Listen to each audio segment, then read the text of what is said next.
content needs a lot more push, and it's an uphill climb all the way. So what we managed to do, and that's my other avatar, so to speak, I'm also a documentary filmmaker, a photographer, and a curator, and I look at issues of freedom of speech and expression.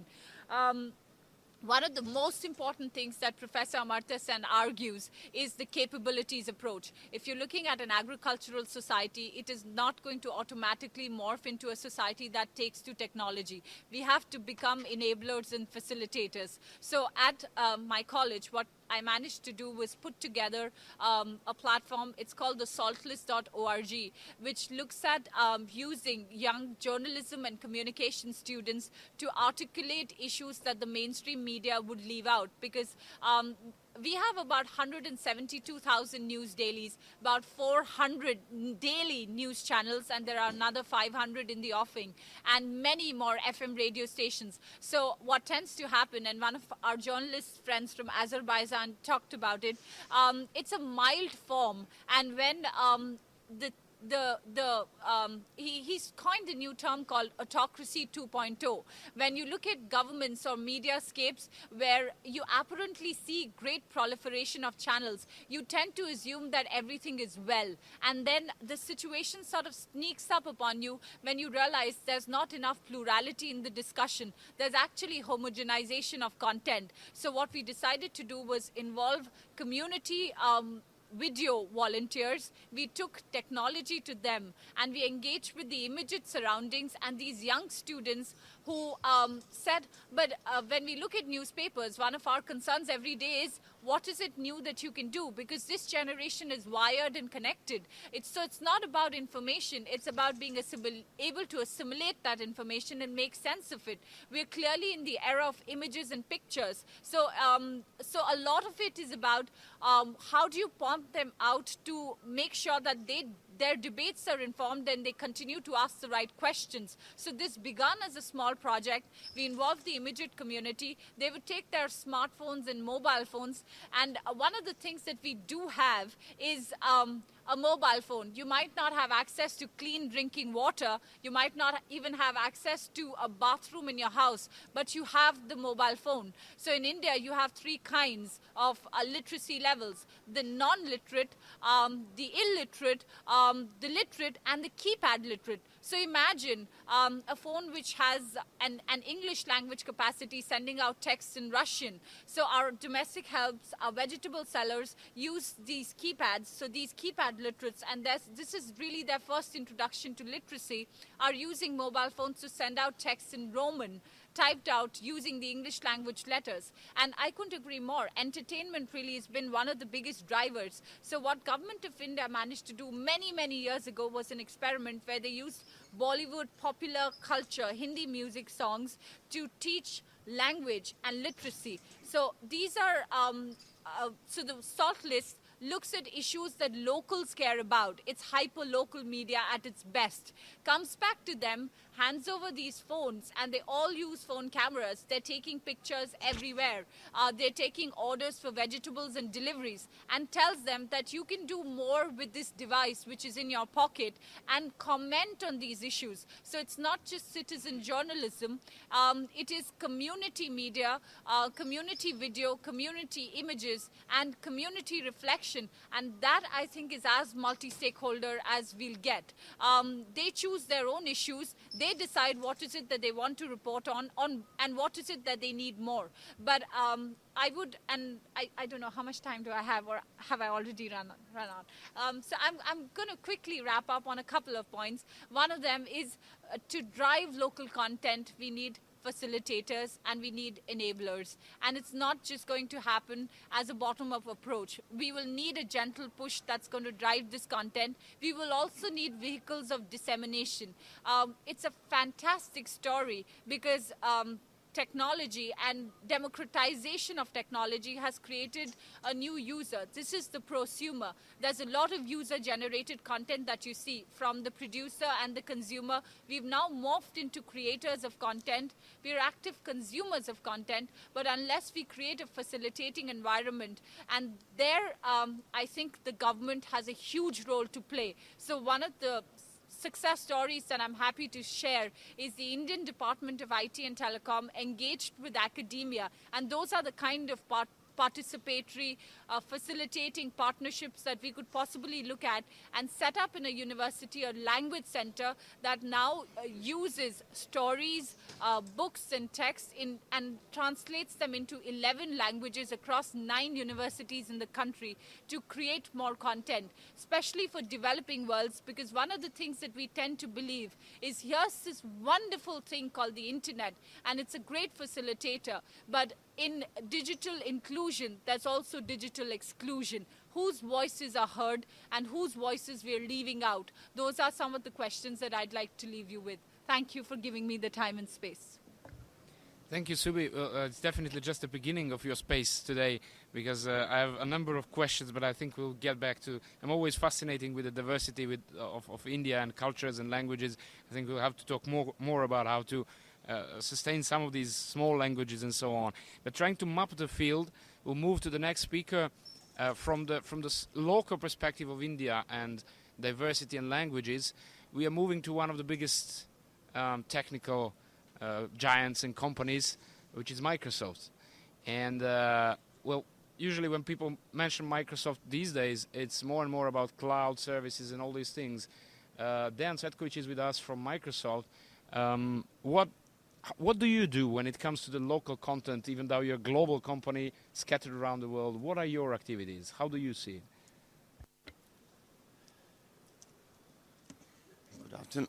Good afternoon, everybody. Actually, good morning. For closed captioning, my name is Dan Cvetkovic, and I apologize for a bit of rough voice that I have this morning. Thanks for the opportunity to be here. Microsoft is a technology company, so I will be speaking about the tools as enablers for the local content development and access. We fundamentally believe that there are 3 things that drive the ecosystem around the internet. Number 1, phenomenal explosion of devices. Number 2, broadband and ever-increasing power of that broadband. But number 3 is really the back-end story, the entity that really deals with the computing power and with the storage power, and that's the cloud and the whole notion of cloud computing. So we fundamentally believe that the content is the umbrella for all of 3, because the content drives the need for access, and then access drives the explosion of devices, growth of bandwidth, and the growth of the computing power at the back end. And the local content is fundamental for digital and social inclusion. So, because I would like to focus on the diversity and different flavors of the local content, I would like to focus on ease of development, number 1, and ease of maintenance of that local content. Ease of development means that we as technology companies need to provide tools that are not only for engineers, not only for sophisticated application developers, but for everybody who wants to develop and access the content. And this is why, together with the industry, we focus on the concept of open data. And I will say why.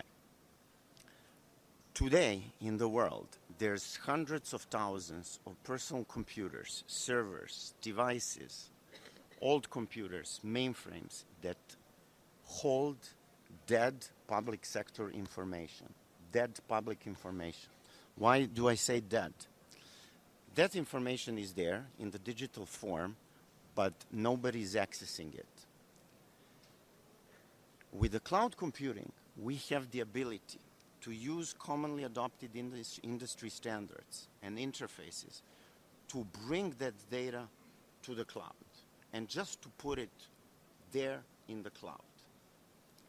And then encourage the content developers, application developers, people who know how to use simple tools to use that public data that is in the cloud and deliver all kinds of applications that can deliver the local content to the users.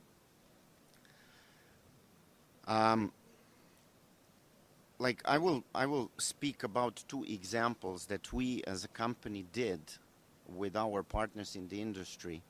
The one application that I'm very proud of is the ionearth.eu. You can all go to the internet and access www.ionearth.eu. It's available for all European Union members. It's available for everybody in the world, but especially in European Union, in Europe countries, anybody can access the information about the quality of water, the quality of air, the quality of nature, climate in their countries. The other one that I want to mention is vanguide.com. It's the application that basically enables access to all of the information about what's going on in the city of Vancouver and how it is built. By taking that public information from dead servers across the city of Vancouver and putting it in a cloud, and then encouraging the application developers to develop all kinds of apps for iPhone, for Android, for Windows Phone, for iPad, for personal computer, for any kind of device that can access the internet, we bring that local content and we make that dead public sector information live for the users. In Europe, in European Union, there is a directive that basically states member states shall ensure that where the reuse of documents held by public sector bodies is allowed, these documents shall be reusable for commercial and non-commercial purpose. And in developing world, we really have the opportunity to learn the lessons from the environments like EU. Only in EU, the estimate is that the value of public sector information that can be used to develop the local content is 27 billion euros annually. And finally, I want to say that with the cloud computing, we really have the opportunity to do these things very fast, because cloud gives us the opportunity to use entirely outsourced infrastructure, computing power, software, maintenance in the data centers that we as users, we really don't care where those are. But with the tools for local content development and maintenance, we can develop the local content and consume it just like today we consume the electricity when we turn the switch on and we have the light and we don't really care where the hydro power plant is. Thank you. Thank you, Dan. Very interesting. One of the things that you mentioned, I think, is very relevant, is the maintenance of the local content, which we usually forget about. It's about developing, but then someone really has to go on with that. But when you talk about cloud, there are two things, and examples that you mentioned are really excellent. I wonder if examples such as you mentioned for Vancouver and for Ion Earth could be developed in developing countries. Do they already have enough local or government data that could be used? And that's probably the question for all of you. And the second question or second concern which comes into my mind whenever we mention cloud is, of course, privacy and security. Any views on this correlation of privacy and security in cloud with relation to local content? Dan.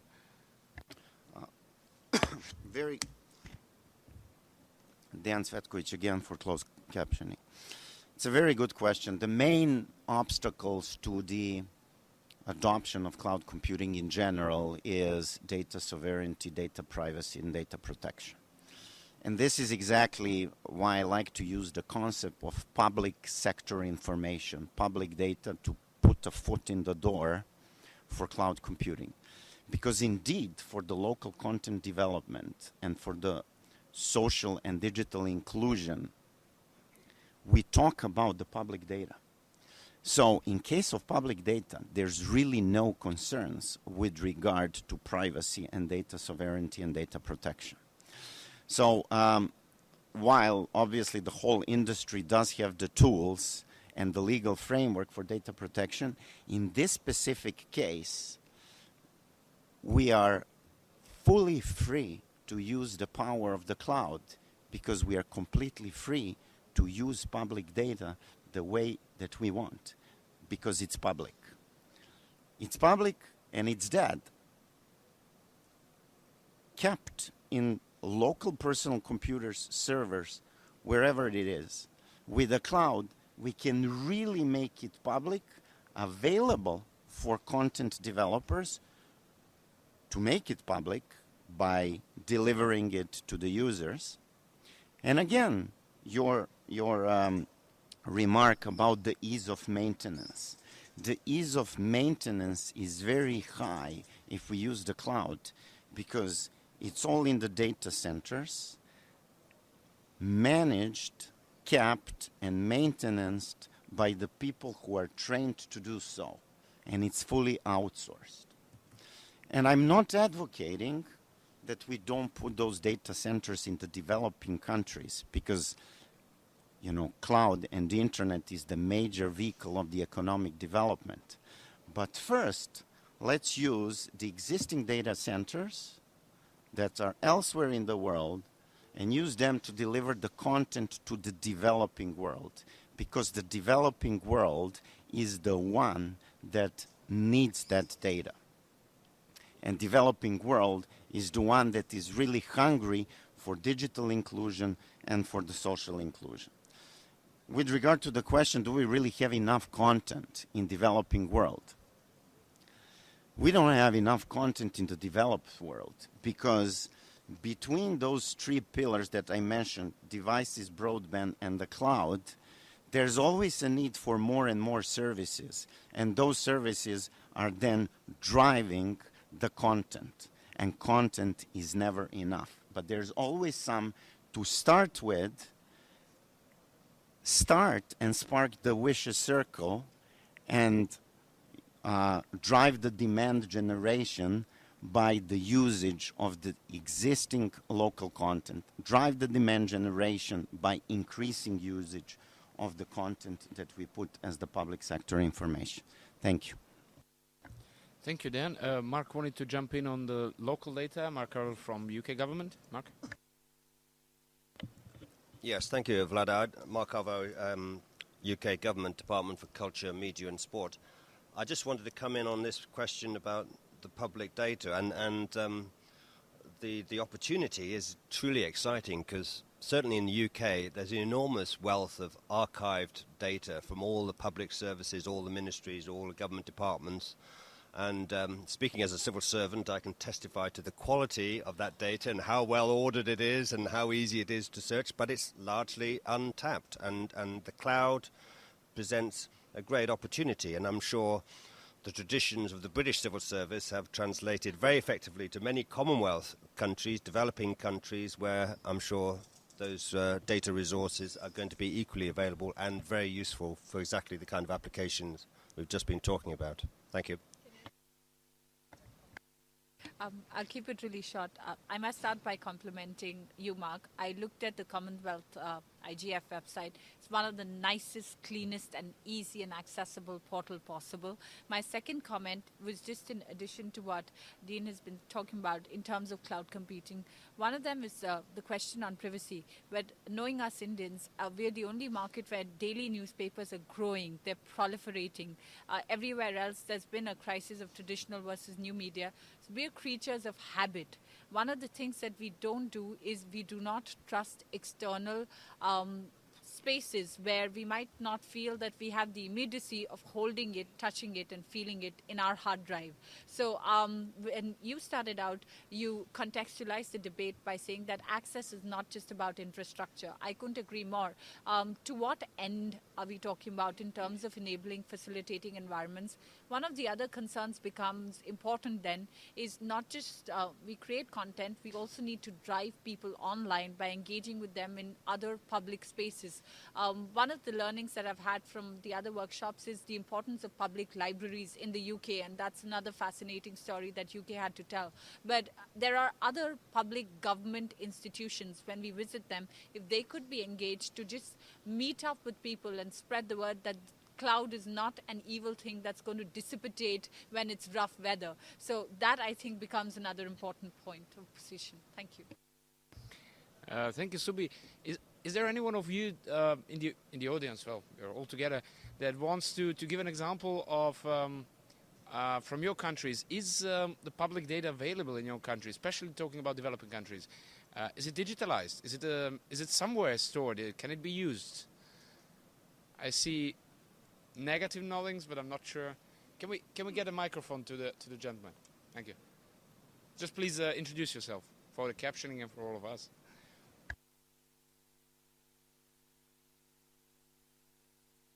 Thank you. My name is Jimson Olufuye, and I just want to underscore that data is abundantly available, but in what format? In what format? So in developing nations, especially Nigeria, for example, there are a lot of data, but of course in legacy, format and system, not basically electronic. But there is a major shift, to really convert this to electronic form. Recently, the government at the highest level made a decision that they're going to work on EDM, electronic document management, and capture all the data. So this is a huge decision. And that leads me to the investment opportunity that is available for a localization of data center. So, you need to take advantage of that, and that is key. Because if we are to say you want to locate data elsewhere, latency challenge is there. And of course, quick accessibility to this data is also of concern. So I think this is due to many other developing African countries. The opportunity is there. Also in Nigeria, the government has given good investment concession, like maybe up to even 5 years. Microsoft, Cisco, I think they're looking at that. So to be able to domesticate this utility, so to speak, like hydroelectric facility, for example. Well, it's good to have it anywhere, but of course, frankly speaking, it has to be close by and large in terms of jurisdictional issue. Jurisdictional issues also comes in the jurisdictional implication of data when it comes to legal matters and what have you. So that also underscores the need for such facility to be domesticated. And lastly, in Nigeria there's a huge amusement content, the Bollywood, the Nollywood in Nigeria. That is a huge content, which is really driving demand for content in Nigeria, so to speak. So there is need for broadband. So everybody is talking about broadband and broadband. So I think the challenge is with business. How can we come up to get these services, to the people? How can we get these services? So I think that is a major challenge for us, the business, to come in and take advantage of the opportunity. Thank you. Thank you, Jimson. Dan will respond also, but before that, we have another question, I think, or comment from that part of the table. And there was a question or comment from the remote participation, also for Microsoft, whether there are any particular services for Africa. Now, before giving you the floor, just to mention, since we are heating up the discussion, keep very short, 2 minutes if you can, please. Thank you. I try, thank you. My name is Beatriz Busaniche. I'm from Argentina. I come from the free software community, so I have to strongly disagree with Microsoft's position here.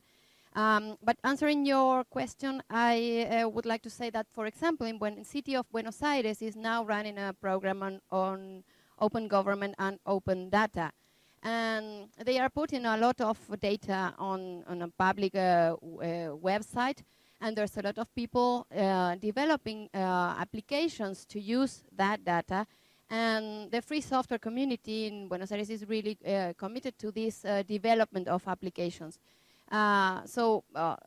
After doing this introduction, I would like to say that we cannot just separate content and infrastructure, because we need to empower the people also in dealing with the infrastructure. I think it's a very irresponsible position to just not pay attention of where my data is, or just thinking about, okay, it's easy, I will use this cloud service, I don't care where it is, as it is a really irresponsible idea to not pay attention to where energy comes if we care about environment. We just cannot forget that we have to pay attention to these issues in this moment of history. So I think we have to talk about local content, but also we have to talk about local infrastructure and how do we deal with local infrastructure and how we empower our communities to run their own servers. Running a mail server is an easy thing, and you just don't need a huge data center to run a local mail server, for example. And that is something good for privacy and for human rights advocates and all the other people working there with this kind of technologies. Just to put an example, in Argentina we have a project called USLA, which is, I don't know if someone speaks Spanish here, but it means usuarios de software libre in Argentina, free software users in Argentina. One of the goals of this project is to develop and to have our own infrastructure, so we don't have to use the infrastructure provided by other sectors. So we can control our infrastructure. So please do not separate content and infrastructure, because if we want to be independent, if we want to be sovereign, if we really want to understand technology, first we need to understand how it works, and we cannot understand it if we cannot build it, as Richard Feynman said once in his life.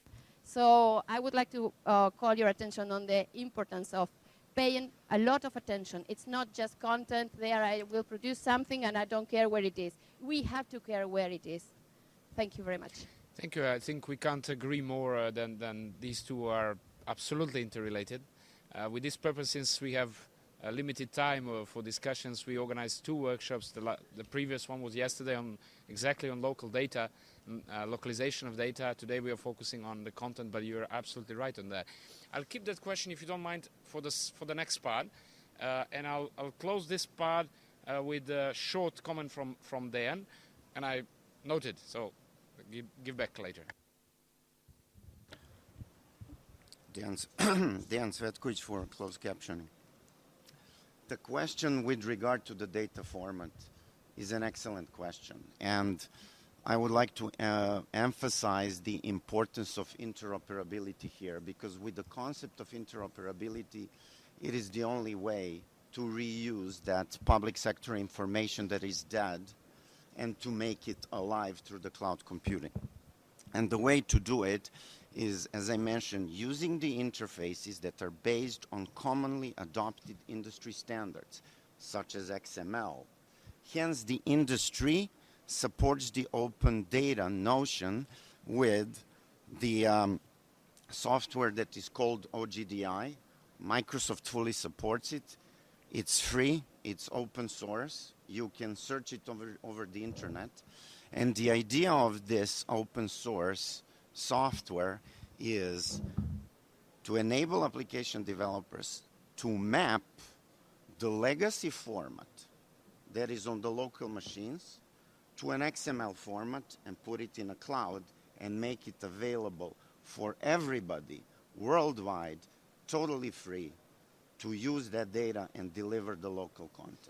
So again, this is the idea of bringing public sector information to the cloud, using it to deliver the local content and drive the access. Thanks. Thank you, Dan. We want to hear a couple of more examples, and I'm moving now to Kristin Pettersson, who is from Invenel, and she has been involved a lot with community work in Haiti, Sub-Saharan Africa, Southeast Asia, and so on. But I think we are going to hear about a couple of examples from Uganda and Africa, about not only the content, but the services or the way people use and why they use it in different circumstances. Kristen. Okay, thank you so much for having me here today. My organization is called Invenio, and we're focused on getting the tools of technology, sustainable computing, and better access to broadband out to people and communities and regions that need it most. As you can imagine, that we've worked in about 25 countries in some of the most marginalized and underserved communities across the developing world. It's our approach to use technology to enable organizations and communities to transform their lives through better access to education, healthcare, economic opportunity, and relief. But technology is not enough, and that's why I'm here to talk about content today. Technology is only useful when it's useful. And so that means driving relevance through better access to content. And the best access of content is locally relevant and locally developed content, because it has the ability to engage and to inform and engage people to become a part of the technology solution. So I've been asked to share with you an example, a unique example of how access and local content development and local services development are coming together to enable affordable access and regional development. We've worked in Uganda for a number of years. In fact, that's where my organization started our work. And in particular, we've been working in the north. The north, for the last 5 years, has had a reasonably peaceful existence. But prior to that, there were more than 20 years of fighting between Uganda and the Lord's Resistance Army. What that did to the north is, in and around Gulu, is it became separated. It became completely, almost digitally disconnected, and fundamentally disconnected both from Uganda and the rest of the world. And so access to technology in this area not only is important for information, but it can literally change people's lives. We're working on a unique program with 3 other organizations. As Vlad mentioned, we're the technology organization, but 3 additional organizations are coming together to ensure that local content is available and that access is affordable. First, the program is called Internet Now, and it's led by Oxfam. And the idea is that access to the internet can drive jobs and can drive information. The other 2 organizations beyond Invenio that are participating are an organization called ALAN. And ALAN stands for Arid Lands Information Network. They have a long history in Eastern Africa of developing local community centers through use of technology, where they bring together experts and local practices around farming and agriculture to enable community members, one, to participate and learn, but also to drive that information that they know into the broader region.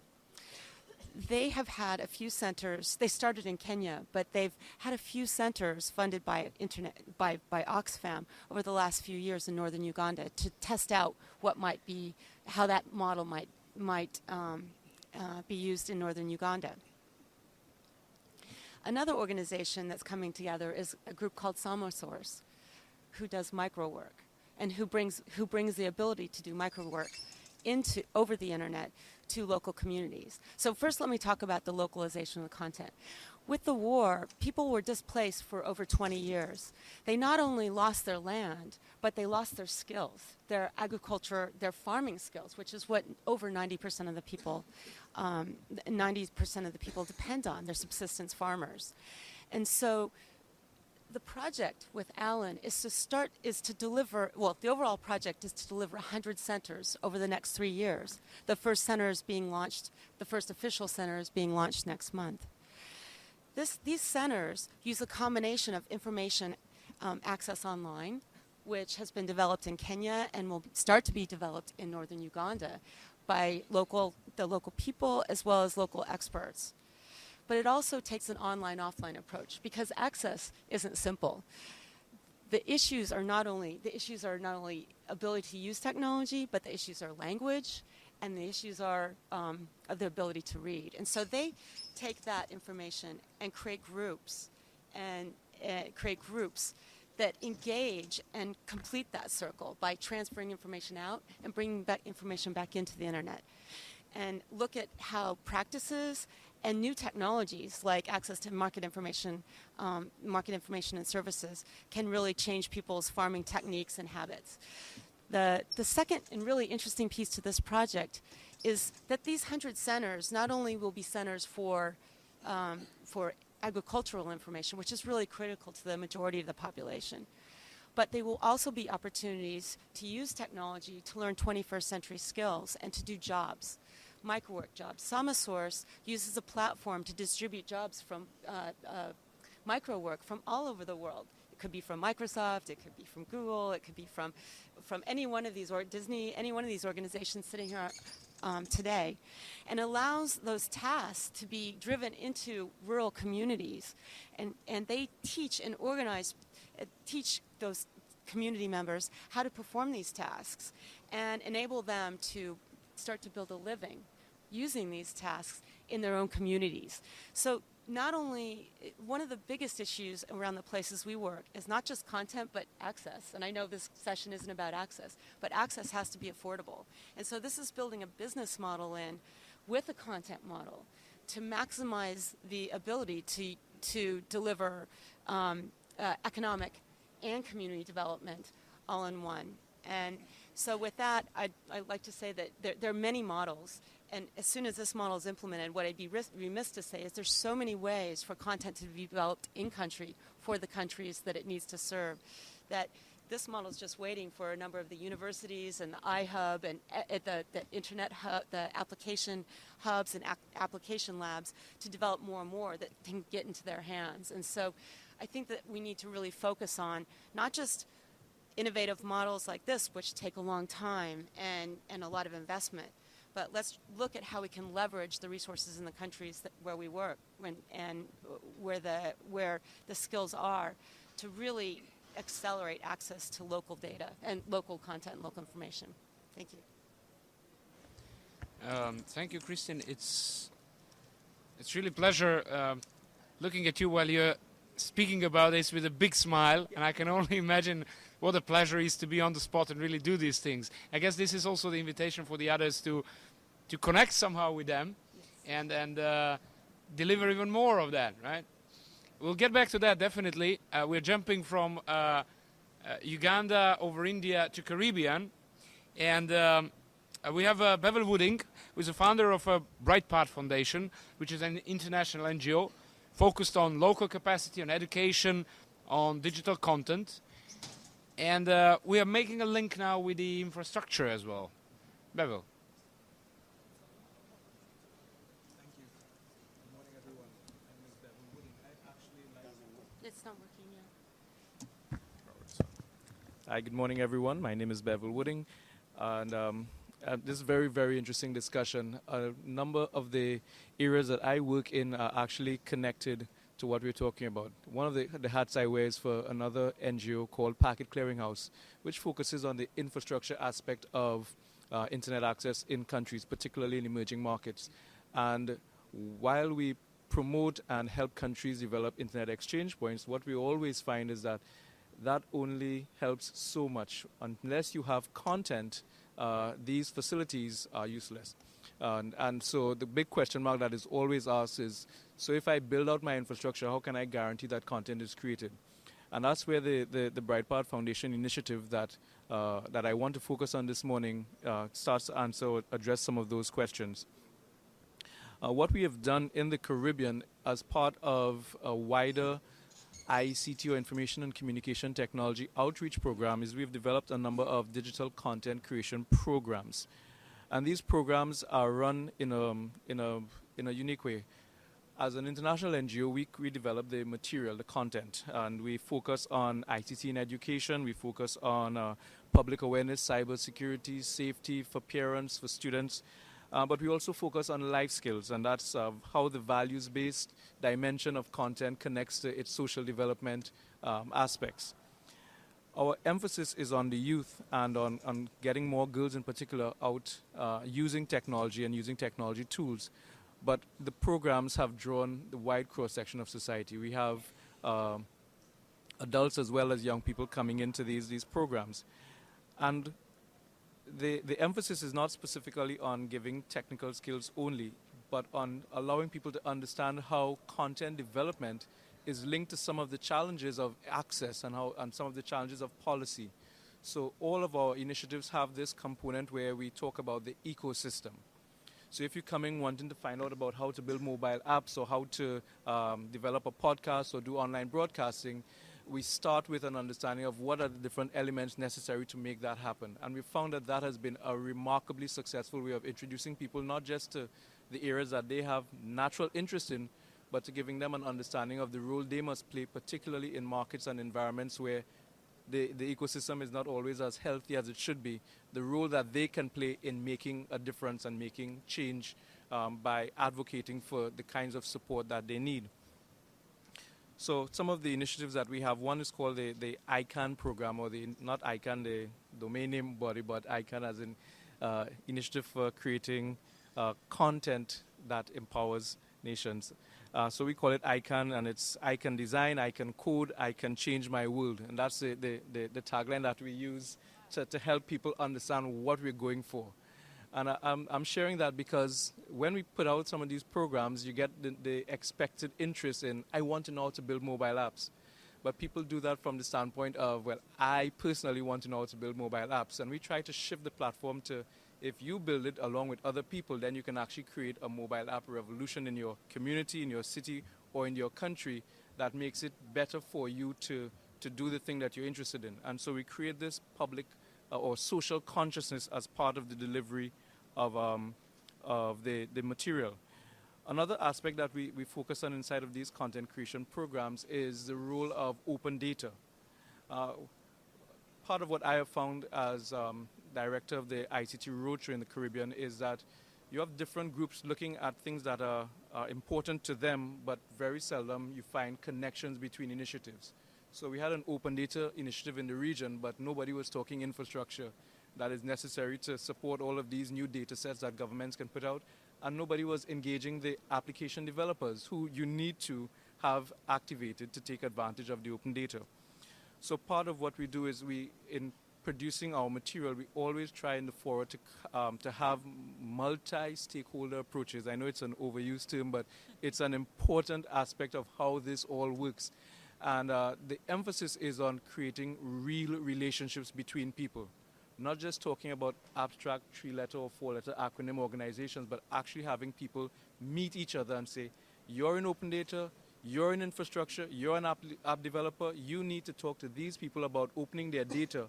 Because the policymakers, we found, if you just approach them and say open data is important and it's happening around the world and you need to do it, they'll say like, but we have other things that are more important. But if you link it to education, and if you link it to broadband initiatives, and if you link it to infrastructure rollout, and if you link it to policy changes, then it starts to attract their attention in a different way. And so in constructing our programs, we try to make sure that we don't just have training initiatives, but we have real collaborative type settings that go beyond a 2-day or 4-day workshop, so that any material that we leave on the ground will be left in the hands of a similarly excited and similarly invested local NGO, so that they can take that and continue to build on it. And I want to give a practical example of that with the digital publishing training that we do. We focus on the usual things: ebooks, podcasts, digital photography. But what we try to do is work always with either the Ministry of Education or Social Development in the territory to allow them to identify in the schools people who have an interest in writing, not necessarily an interest in digital publishing. And so we link teachers with people who have a literary or photography background with the digital content program. And that way we ensure that it doesn't stay inside of the hands of just a self-interested person, but that it can form part of the education syllabus or changes to the curriculum. And this has worked so well that the regional examination body, the Caribbean Examination Council, CXC, has approached us about creating specific coursework now for the secondary schools, official curriculum material based on these short courses that we ran. And so you see the impact that it can actually have on how learning is conducted and how it makes more culturally relevant content available now through the formal education systems.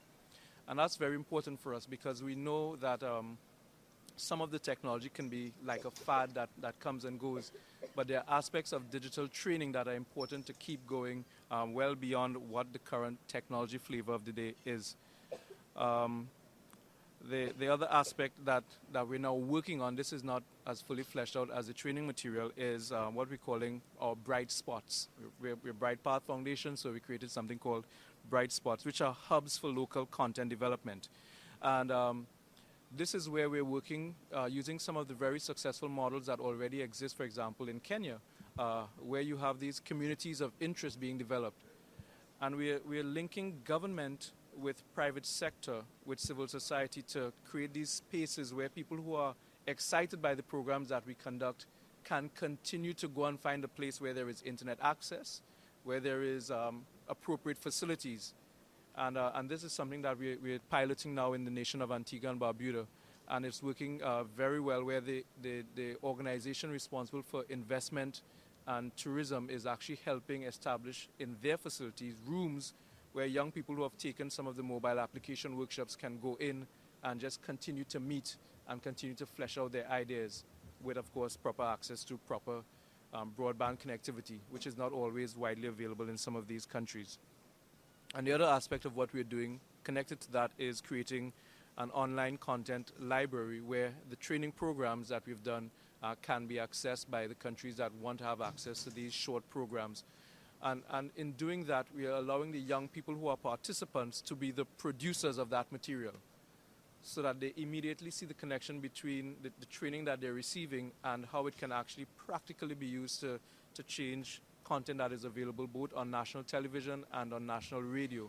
And of course, this creates a fair amount of excitement when young people see their programs on air or online. And it helps to create that momentum that is so important within country. With that, I'll hand you back over to the moderator. Thank you, and for excellent examples, and also for one additional note, which is a mobile apps, which is probably becoming one of the most important drivers of the access and interest of the users. After all, moving on again on a different scale, and talking about the quality content, something completely different from, well, not that completely different from local. Yeah, sure. I just forgot to mention this, which is another interesting development. What we've done in the Caribbean has been so impactful that we actually been asked to go to Fiji, the Pacific Islands, to conduct a similar program. And what it said to me when I got the invitation was that these are initiatives that are very portable. And the models that are being adopted, they're not small island or developing country. These same programs, we're running them in the city of Hackney in the UK. We're running them in a small town in Arkansas called the Queens. It's programs that any community that wants to be more digitally connected and wants to have more relevant local content can use. And I just thought that's an interesting take on what was said earlier about how material developed can have so many extrapolated benefits when you get the models correct. Thanks. Thank you.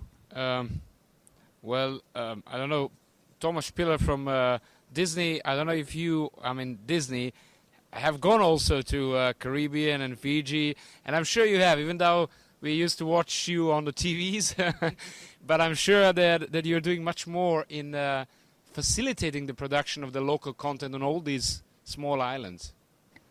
Thanks, Vada, and thanks for having me here. I will be very brief. Yes, and indeed I will focus my remarks on creativity and quality content, because as you said, and most of you know, we have been in the business of providing that type of content for like 70 years, in particular to kids, of course. Subi, you made a very interesting point. You said, and I quote you, and I'm trying to quote you, is that entertainment is one of the major ways to drive digital take-up. That's basically what you said. And I cannot but agree with that. What we are seeing is a huge appetite in emerging economies for what we call premium or quality content, developed locally, according to local taste and culture, and traditions. And that's something we're seeing from Nigeria. And Jimson, who was over there, my colleague, has talked about Nollywood in India, of course, Indonesia, everywhere. But I want to throw two words into the discussion. The first one is creativity.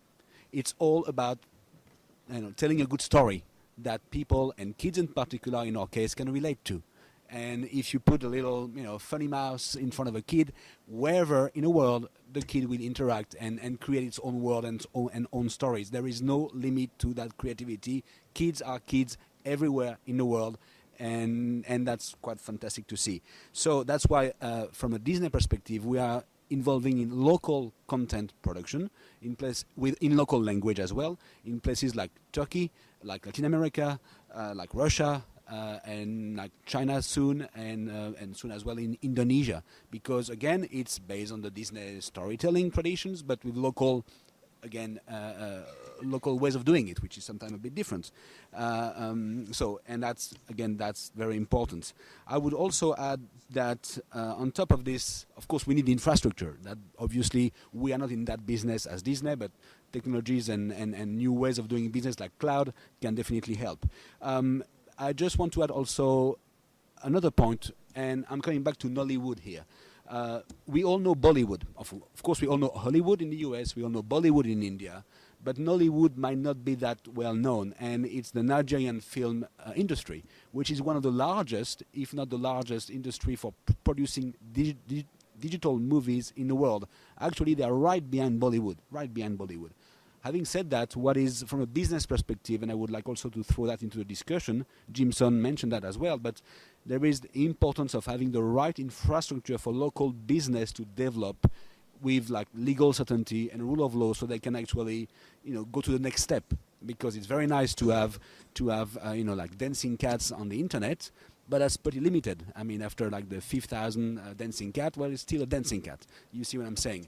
If you really want to go to the next step of development and actually grow locally, or in the case of Nigeria, to also tap into the Nigerian diaspora around the world, you need that kind of infrastructure, technical infrastructure, but also legal and economic infrastructure where the rule of law aspect comes into play. And that's where in countries, in Indonesia, for instance, when the take-up of mobile phone, or India, within the young population is huge, there is a phenomenal market here for companies to invest. And again, the key for us is the production of local content in local countries with local tradition and values. But and I'll stop there. But my main point is about storytelling. If you tell a good story, people will watch it in every culture, in every language. And don't forget how creative people are, and kids in particular. If you give them the tools to develop their own imagination and their own world, you will be very surprised what they can do. And we are seeing that in the Disney environment around the world, and that's only the beginning. We are looking at new markets now, and we are very surprised in very positive ways by what kids can create on their own. You just give them the tools, and the creativity will come. Thank you. Thank you, Thomas. This links amazingly well between what Thomas and you said before.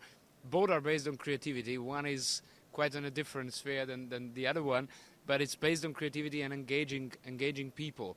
Let me invite you at this point, before we turn into the policy challenges, and I'll probably cause some discussions also. Any examples or comments from any one of you regarding cases of local content or activities in your countries? Anyone would like to give an example? Or should we move straight forward? Remote participation. Actually, there are three questions from remote participation. Should I sound all of them? Yes. So the first one is from Daco Gabriel from ISOC Cameroon Hub. It's asked to Dejan Cvetkovic from Microsoft. I'm sorry if I mispronounced your name.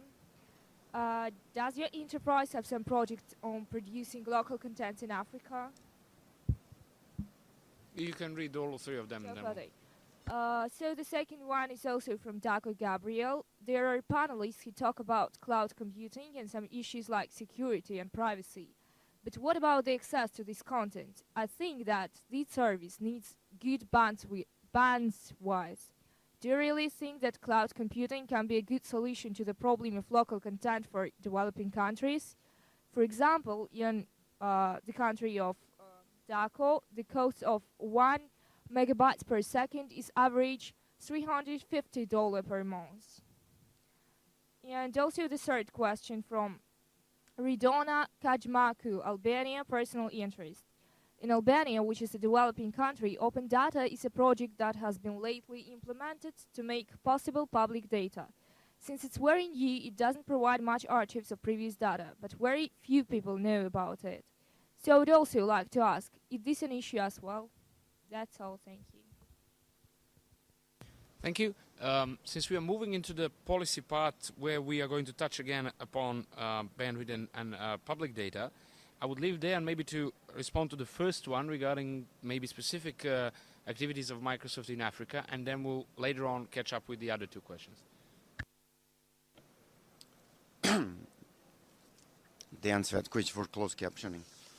Well, obviously we do have huge operations in Africa. With regard to the open data projects, I'd like to remind that Microsoft is a technology company. We provide the platform, infrastructure, and the tools, and we leave to our partners to develop the solutions. There are a number of open data projects that are taking place in Africa and that are done by the independent software vendor solution providers that use open data and OGDI to deliver the solutions for Africa. And I would again like to re-emphasize the concept and the power of cloud, the concept that really breaks the borders, that crushes the borders, and that really lets both the developers, solution providers, and consumers manipulate the data, the public data. I want to re-emphasize the concept of public data,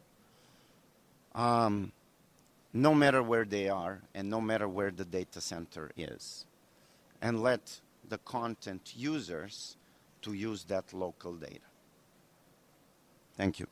Thank you, perfect. Bevan? All right, just quickly to respond to one of the questions made, and to link it to what Thomas was saying about creativity. At the workshops that we have had, we normally invite government ministers and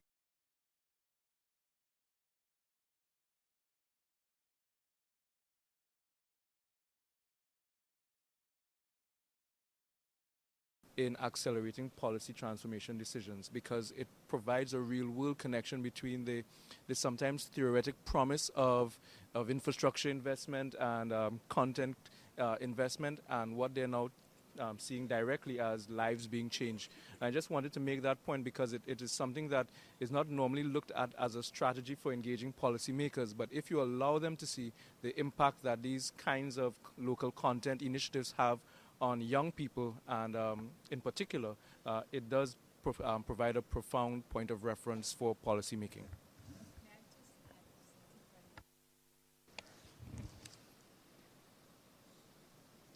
Just to take the point further on creativity, a lot of local content, and especially content in developing countries, one of my pet peeves has been it's a torture.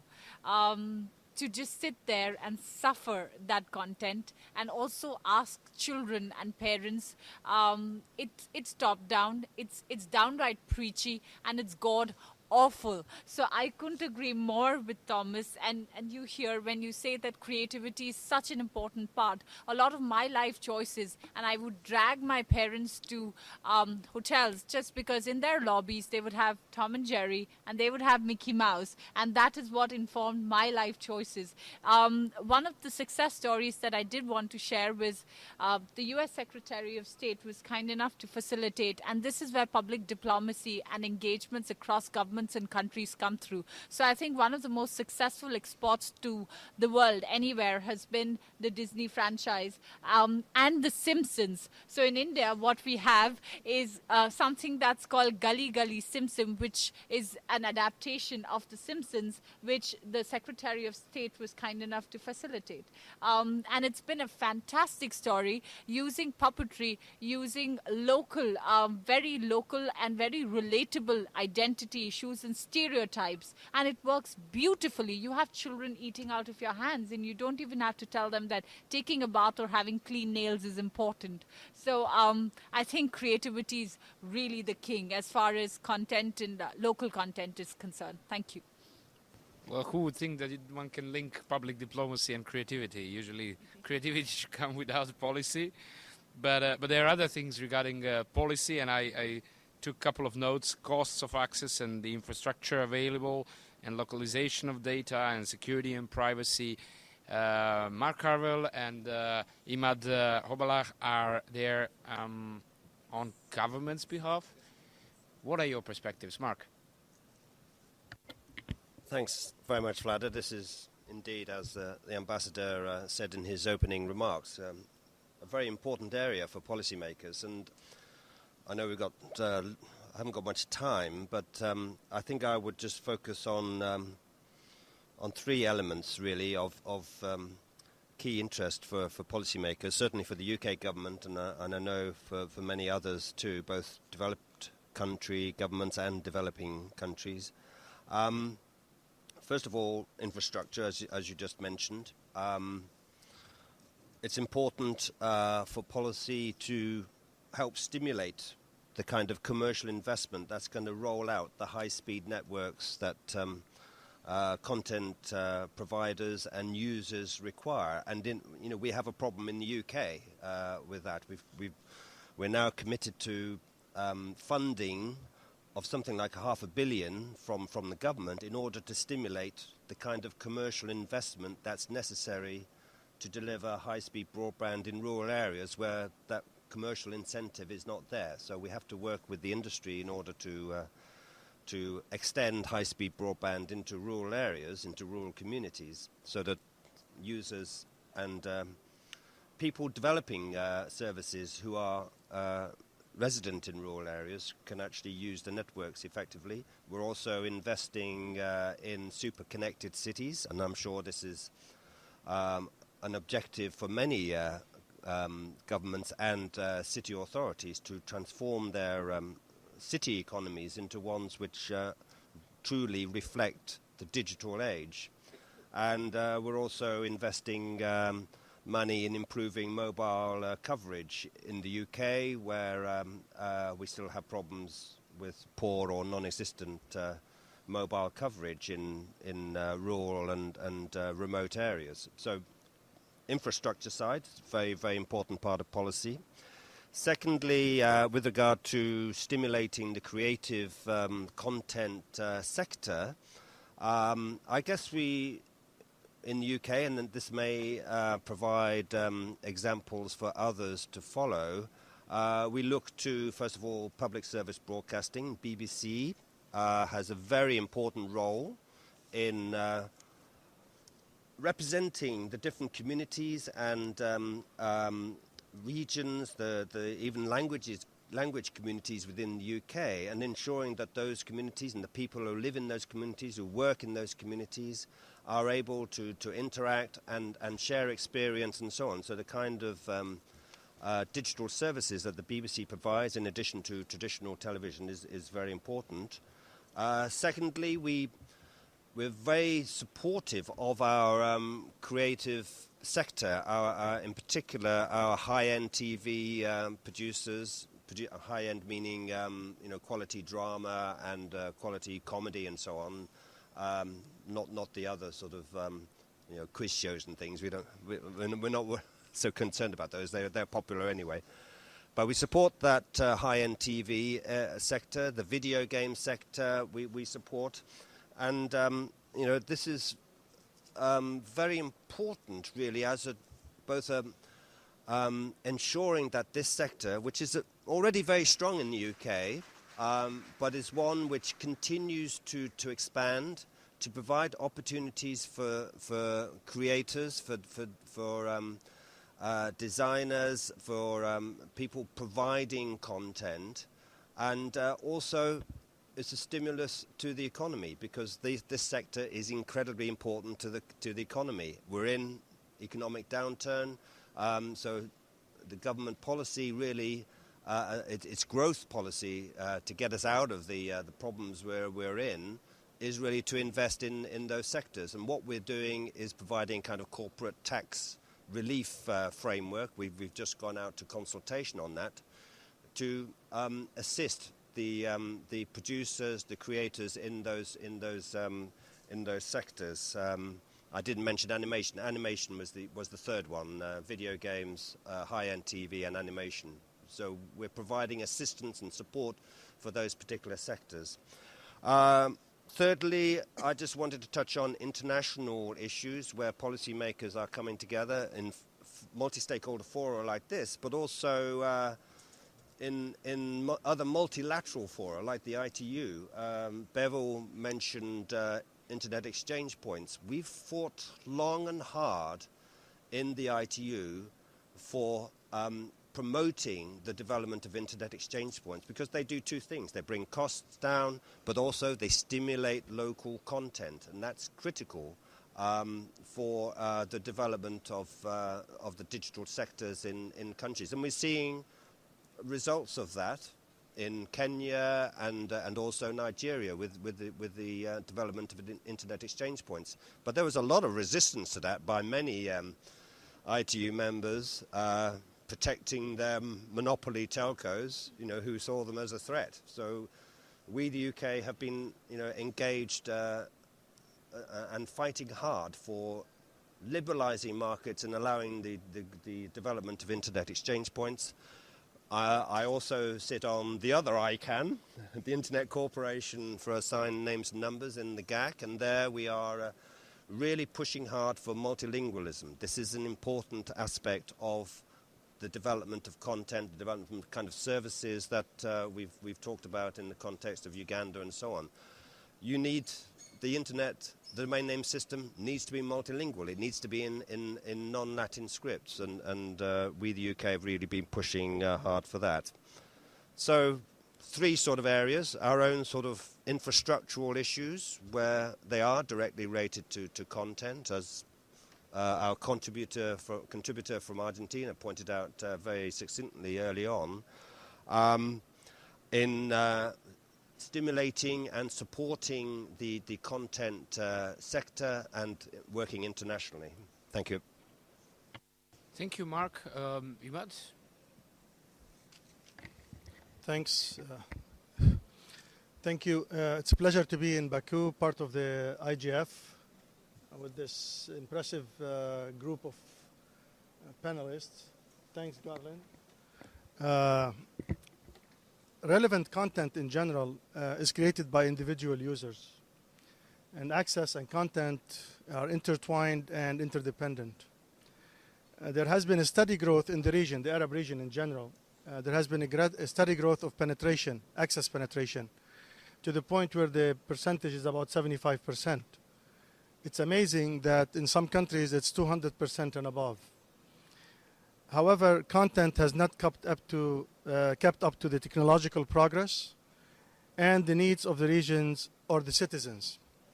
I'm not going to be a typical government person when I'm talking today. I'm going to bring up a couple issues that are typical, everybody bring up, but I'm going to probably talk about some taboo issues. And so you have to bear with me. So there are many examples of simple local content driving access in the region. Example, the political events that everybody has heard about in the Arab world promoting real-time, uncensored user content or user-created content, in addition to the proliferation of production tools for the creation of user-created content. And we've seen the Arabization of some social networks like Facebook and Twitter, and the Arabization and customization of sites, contents, references, and digital libraries throughout the region. Just a couple of examples from Egypt. When the Arabic version of Facebook was launched in March 2009, the number of users jumped from 822,000 to 3.5 million in 2 years, which led to more internet consumption and access level. Political change in the Arab countries is leading the growth in social network adoption. Again, back to Egypt. In 2011, political events resulted in unprecedented rise in the use of internet to access real-time, uncensored user-generated content. Egypt gained 632,000 new Facebook users in January and February alone in 2011. On February 1, 2011 alone, the day the past government turned the internet back on, Egypt gained 100,000 new Facebook users. Moreover, Twitter adoption grew tenfold in January 2011, and tweets also grew tenfold to over 1 million between January 24th and January 30th, despite the closure of major ISPs. We also see the spread of documentation centers, incubators by government, Arabic portals, digital cities, digital libraries, and the list goes on. Yet, there are major challenges facing digital content creation and documentation and dissemination. Mainly, actually, we have very limited national and regional initiatives. No matter how many we mention, they're very limited. Access of skilled personnel, or access to skilled personnel, is limited.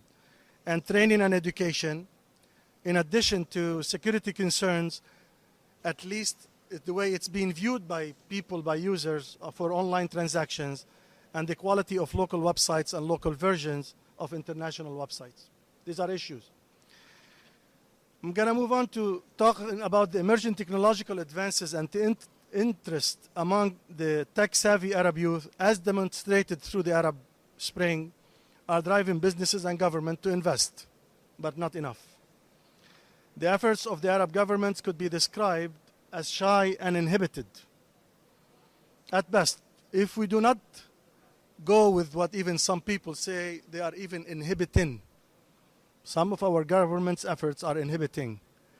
Some should even question if this is related to some government's concerns about responsible freedom of their citizens and how to cope with or handle what the citizens really want and need. I told you I would not be a typical government person. They, without a doubt, require a voice, I mean the citizens, a vote in their future and being able to make a difference in how they are governed. The issue for many, I'm not going to mention who those many are, regional internet development is not viewed as only a technological change, not as a minor social change, and not as a simple multi-stakeholder gathering, but rather as a social transformation, a cultural transformation, and above all, to governing leadership at least, may be viewed as a political transformation. They see it as trying to give away on the internet what they will not give away off the internet. And that's a major inhibitor, believe it or not. The question is, how do we proceed while working with everyone to encourage a smooth, beneficial, and successful digital knowledge transition for the benefit of the population? We need to work around the backlash. Believe it or not, the Arab Spring has created a backlash in the Arab world with some governments. They're even going to cut off lots of things. Especially for some people who see the IGF, and this some of you may not like, not only as an internet governance forum, but they see the internet as a governance forum. Traffic trends in the Arab region are, and as expected, similar to those trends in other regions. Facebook, Google, YouTube, entertainment, Twitter, with video streaming at the top of the heap from an overall bandwidth usage. I'm not going to get into the telcos issue and how the telcos now are trying to get into the content, because they're going to be a major helper in getting the content throughout. Most content is user-created, and people usually access content that is relevant to them. Local content, or better yet, community content, a type of content that is relevant to their lives and addresses the need of a community of interest. While Arabic content continue to face inhibitors and barriers such as the popularity and usage of English language sites, low IT literacy, increasing but low broadband internet user levels, and let us not forget, and it's not mentioned that often, a high level of illiteracy in the area that could border 30 to 35%.